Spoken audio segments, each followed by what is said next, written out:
Shazam! Non? Shazam? Bon. Ici, j'arrive. J'avais raison.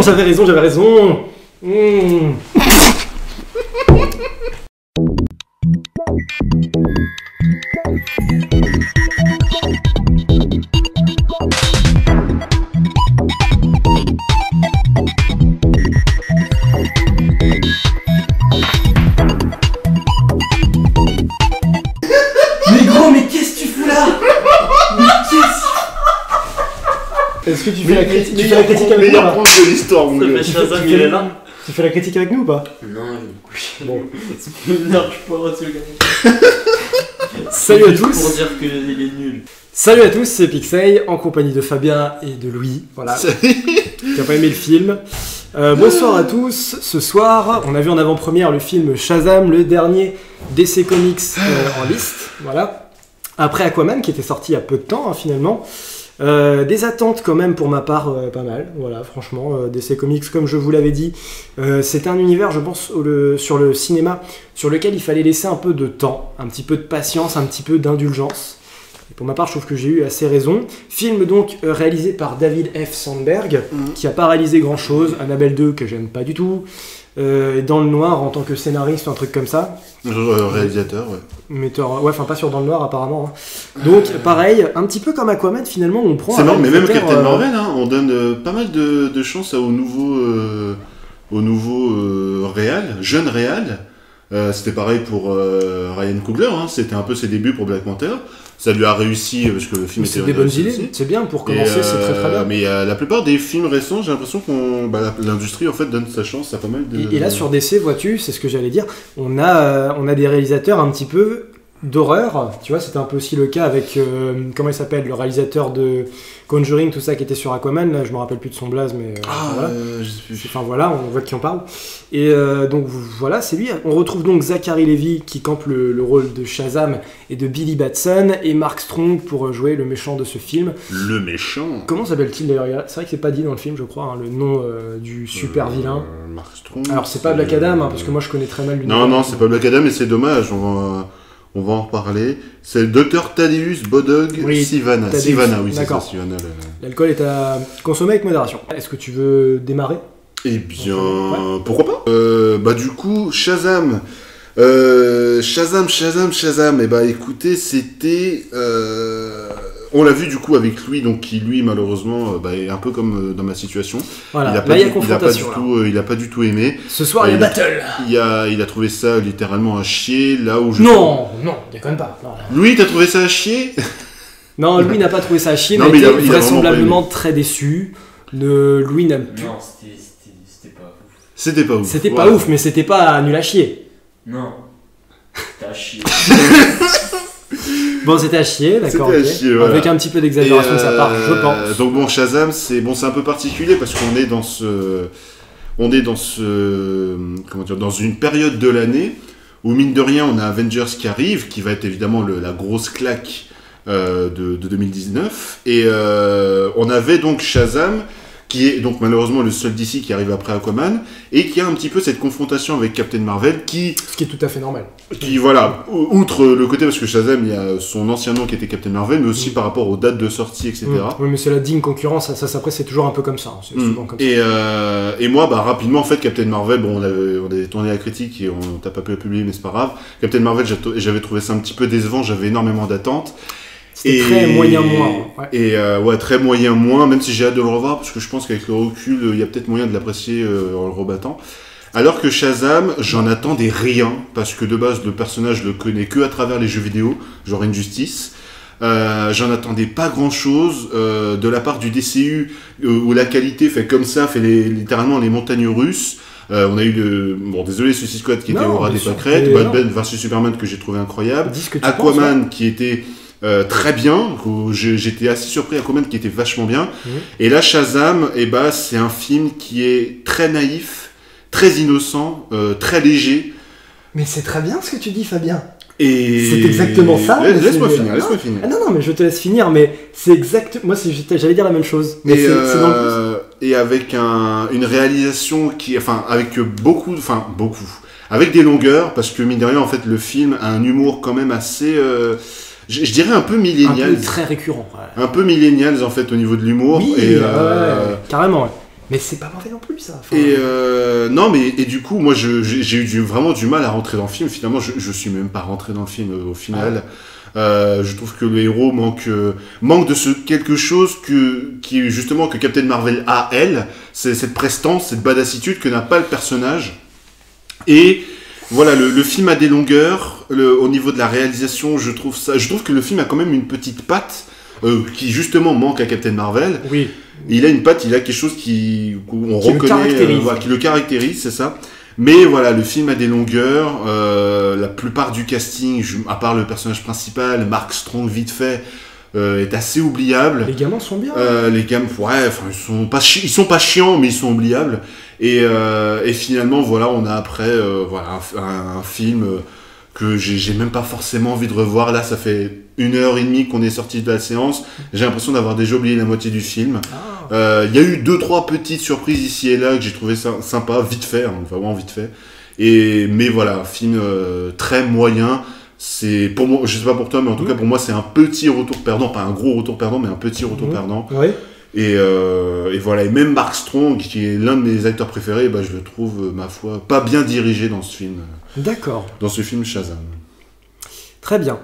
Alors, moi, c'est tout le contraire, et en fait, la plupart des choses que tu as pointées dans le film comme étant apparemment, selon ton ressenti, des défauts, sont pour moi pas une force, on va dire, mais la vraie force de caractère du film.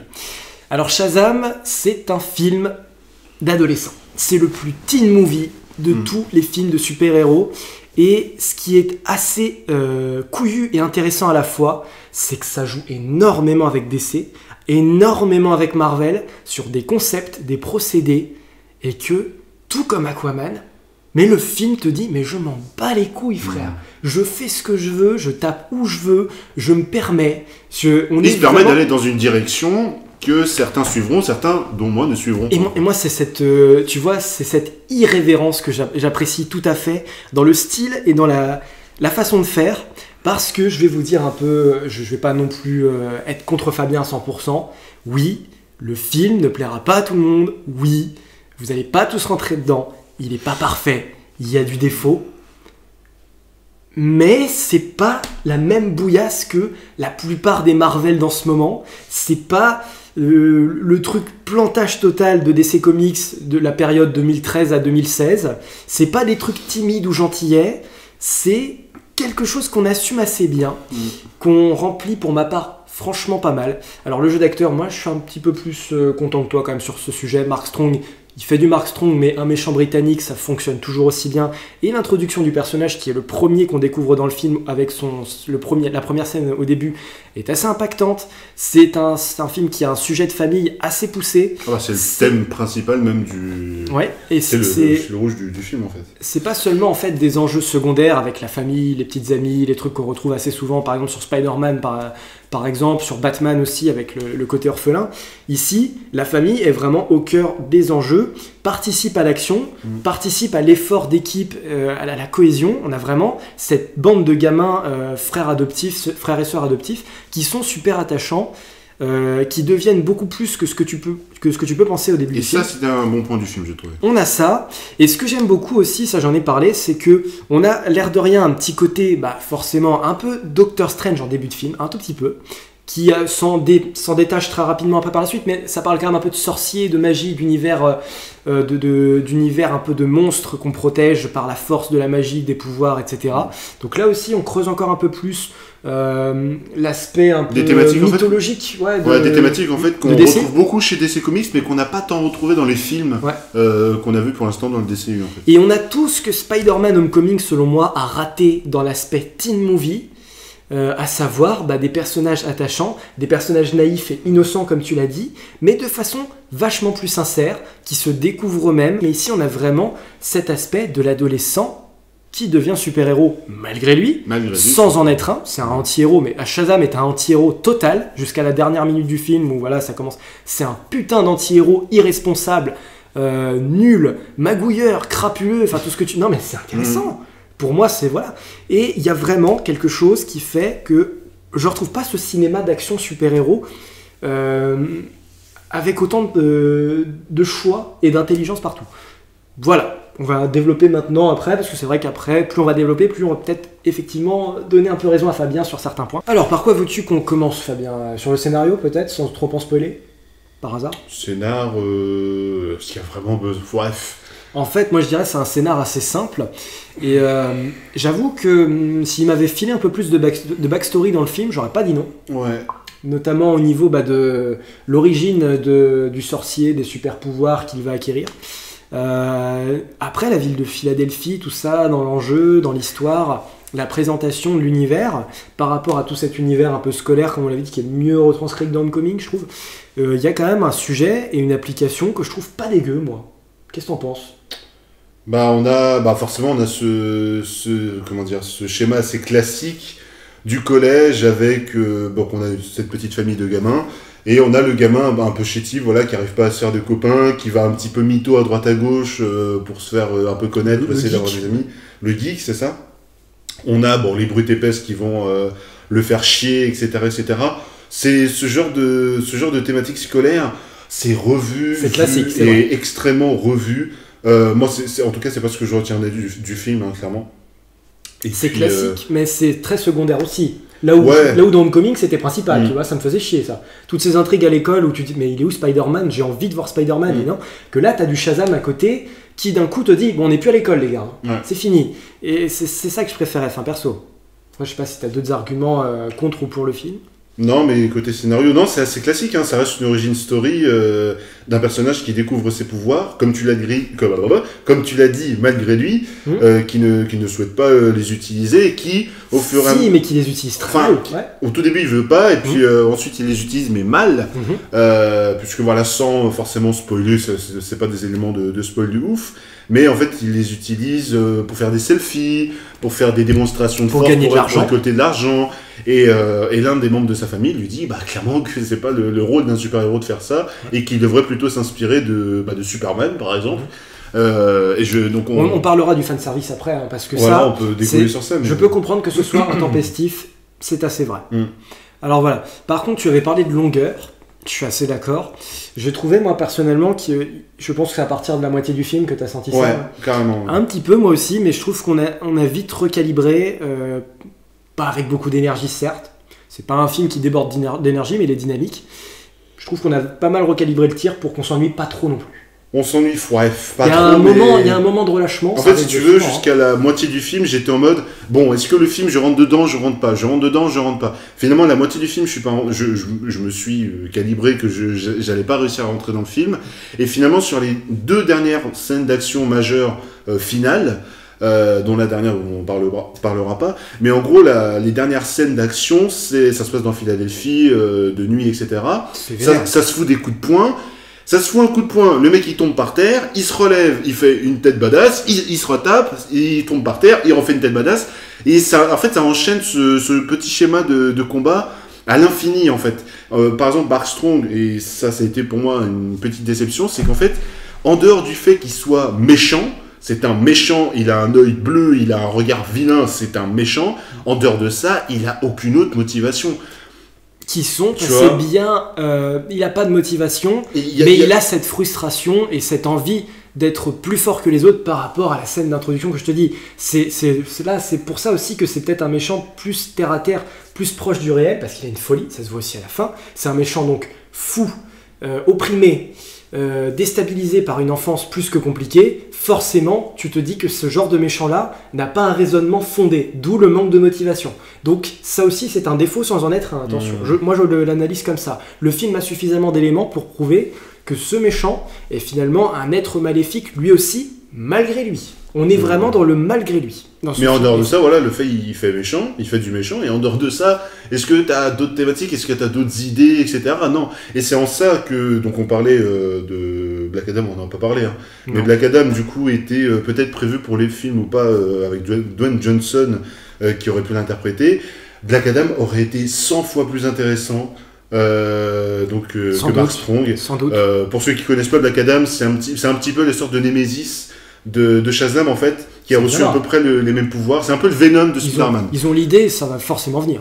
Et ça arrivera sans doute, parce que dans ce DCCU, on a bien compris avec Shazam que le délire d'univers partagé, ils t'en font des petites mentions, mais ils vont pas plus loin. Bah c'était, comme je t'ai dit, c'est la pierre tombale, tout comme Aquaman. C'est comme dans Aquaman, c'est les derniers vestiges avant de se dire, bon, après moi je pense que soit c'est fini, soit ils peuvent attendre plusieurs années pour recommencer les crossovers. Soit ils attendront plusieurs années. C'est possible, parce que moi je prédis quand même, peut-être pas un succès de ouf, mais un bon retour sur Shazam. Je pense qu'il va être plus intéressant à voir que Captain Marvel, qui lui aussi, l'air de rien, est d'un classicisme absolument monstrueux. Captain Marvel est assez décevant. Captain Marvel, par contre, est en train de tout péter au box-office. Peut-être pas pour les bonnes raisons en plus. Non. Forcément, la hype Avengers 4 arrive derrière.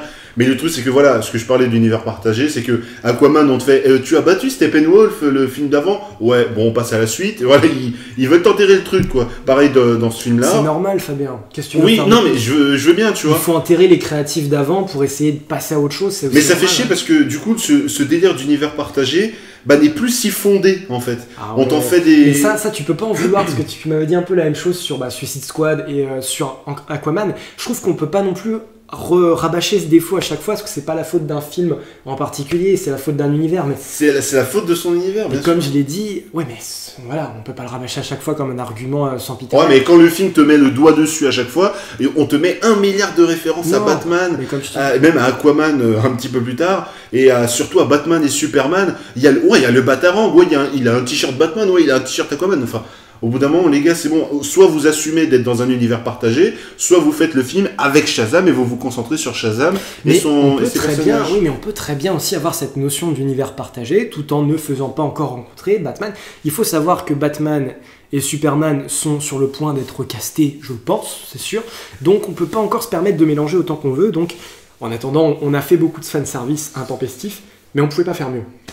Il y en avait beaucoup, moi j'en aurais vraiment mis moins, parce que c'est vrai qu'il y a même des éléments de fanservice qui reviennent plusieurs fois, genre le Batarang revient 2-3 fois, le t-shirt Superman, le Superman et le sac Superman, enfin, il y a trop de combos. Une fois de chaque aurait été parfait, même la balle, c'est une balle avec laquelle on a tiré sur Superman et tout, machin. On n'est pas obligé de le dire autant, c'est le film de Shazam, c'est vrai que c'est un peu chiant, surtout à Philadelphie, tu te dis quel rapport, enfin voilà, ça se passait à Gotham City, si ça se passait à Metropolis, enfin c'est des villes ailleurs, quoi. C'est un peu chiant, je suis d'accord avec toi, c'est un des défauts pointés. Ensuite, il y a un film d'essai qui propose un nouveau personnage qui, pour ma part, je trouve est attachant et plus phénoménal que Captain Marvel. Comme tu l'as dit, il y a un truc sympa, franchement, c'est cet aspect de switcher entre l'adolescent et le super-héros adulte. Le concept de crier Shazam, ça j'aime beaucoup. Ça j'aime beaucoup. Il y a vraiment toutes ces bonnes inspirations, je trouve, avec le tonnerre un peu, ça fait style Thor, parce que c'est un super-héros un peu, presque un peu cosmique lui aussi, on dirait que les pouvoirs... Il se rapproche, en termes de pouvoir brut, en fait, il se rapproche plus d'un Superman que d'un Thor. Ouais, il rajoute juste l'électricité. Même d'un Captain Marvel, il a quand même le pouvoir Captain Marvel, c'est plus l'énergie, lui, c'est vraiment la force brute, plus la foudre. Non, mais regarde, dans le film, il a quand même aussi un peu cette énergie, il envoie des éclairs, il a ce pouvoir de voler, tout comme Captain Marvel. Ouais, donc Superman. Il y a Superman aussi, bien sûr, mais je veux dire, Captain Marvel vole aussi. Donc on approche encore cette sphère un peu du fantastique. Et là-dessus, je trouve que c'est intéressant. Zachary Levi joue quand même le rôle d'un adolescent dans la peau d'un super-héros adulte, et forcément, il faut un peu cette dose justement d'humour qui, pour le coup, comme je l'avais dit, moi je vais défendre cet humour parce que nous avons un teen movie avec des gamins. Il y a le gamin de Hit qui joue le rôle de Freddy. Le gamin de Hit, enfin un des gamins de la bande. Et forcément, c'est des gamins qui se clashent entre eux, qui se vannent, qui ont 14 ans, nous à 14 ans, on n'arrêtait pas de se foutre de la gueule des uns des autres, on se vannait, on se tapait dessus, on était des beubeux. Et ces gens-là, c'est pareil. C'est-à-dire, pourquoi Shazam serait différent? C'est un super-héros de 14 ans d'âge. Forcément, il va être un peu couillon, forcément, il va désamorcer de l'action, jusqu'à la fin où ça devient un peu plus responsable. Mais forcément, là, pour le coup, je trouve que l'humour, déjà, fonctionne pas mal. On va encore avoir cet éternel débat. C'est très subjectif, parce que... C'est chacun sa sauce. Moi, voilà, j'avoue qu'il y en a beaucoup. J'avoue que c'est aussi forcé, ça y va au forcing. Mais c'est pas dégueulasse. Moi, entrevoir une bande d'Avengers qui arrête pas de se marrer et de faire des vannes et de désamorcer l'action, alors que c'est censé être les gardiens de l'univers face à des menaces qui sont de plus en plus catastrophiques, les voir se marrer, c'est bien. Mais c'est bien dans Marvel, c'est tout. Que là, des gamins qui se marrent et qui arrêtent pas de se chambrer, même avec des super pouvoirs, c'est plus logique. C'est plus logique. C'est de poids de mesure, parce que les Avengers, c'est Fabien, on aurait 14 ans. On découvre des super pouvoirs, on fait les cons pareil. Mais tu compares ça aux Avengers des Avengers, ce sont des adultes qui ont déjà traversé moult épreuves. On aime ou on n'aime pas, mais on va pas dire que c'est un film qui rate toutes ses vannes. Les vannes sont drôles. La plupart d'entre elles sont... Pas toutes. En tout cas, on a eu affaire à une salle qui a pas rigolé aux éclats, mais a ri. Tout de même. Vite fait. Franchement, vite fait, j'ai pas entendu masse rire. Hein. J'étais surtout entendu. Et Captain Marvel, pareil. Captain Marvel, oui, c'était moyen drôle. Captain Marvel, parce que l'humour est mal foutu. Là où ce film-là, il a quand même une direction artistique vraiment pointée sur l'humour qui en fait sa caractéristique et qui rend ce film unique. C'est comme ça, c'est quand même bien. Mais l'humour, c'est très subjectif de toute façon. C'est soit t'aimeras, soit t'aimeras pas, justement sur cet humour très millénial. C'est vrai. Donc, c'est vrai, mais c'est pas tout à fait. C'est pas malhonnête. Donc à partir de ce moment-là, la bande-annonce n'était pas traître non plus sur ce schéma-là. On a quand même affaire, tout comme Ant-Man par exemple, à des super-héros où tu te dis, on va y aller en mode détente, tout comme Aquaman. C'est pour le plaisir, c'est pour la relaxation, et voilà. Après, on va passer en partie spoiler. C'est quand même aussi un film qui a de l'effet spécial et de la baston quand même pas mal foutu et qui te met dans l'angoisse. Enfin, dans le suspense en tout cas. Partie spoiler ? Partie spoil.